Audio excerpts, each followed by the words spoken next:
Serge Ler, bonjour. Bonjour. Alors, coup de théâtre hier soir à la présentation de la SIG, le club phare du sport alsacien. La SIG n'est plus à vendre. Ça signifie que la privatisation est définitivement enterrée?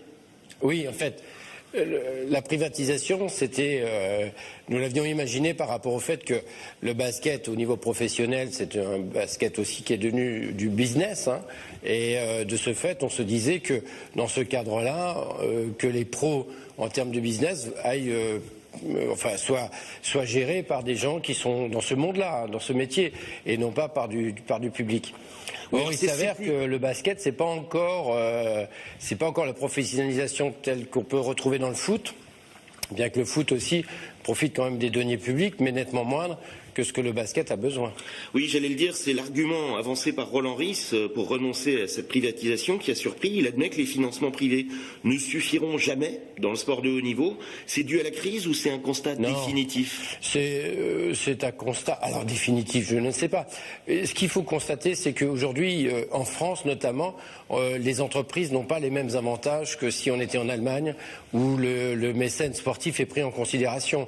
Ou alors, on pourrait aussi imaginer, type le Canada ou aux États-Unis, où ils ont des ligues fermées, ce qui permet à un investisseur de retrouver un jour son capital. Là, c'est du vrai investissement. En France, ce n'est pas de l'investissement. Quelqu'un un privé qui met de l'argent dans du foot ou dans un sport professionnel, automatiquement, c'est ou du sponsoring, mais en tout cas, ce n'est jamais un investissement.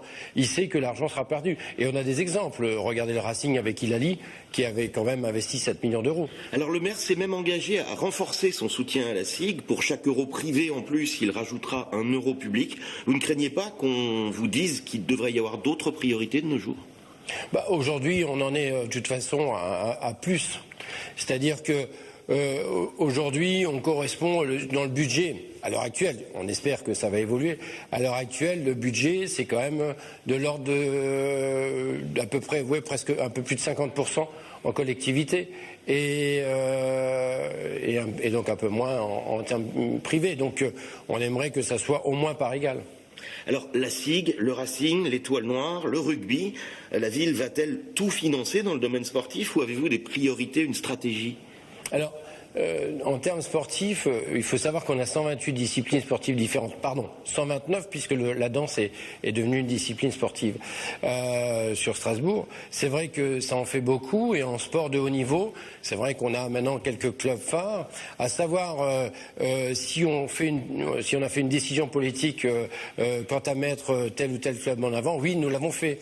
C'est-à-dire que par exemple pour le Racing, nous avons fait un choix de les soutenir alors qu'ils étaient en CFA2 l'année dernière. On a quand même continué à les soutenir financièrement, y compris cette année, alors qu'ils sont en CFA.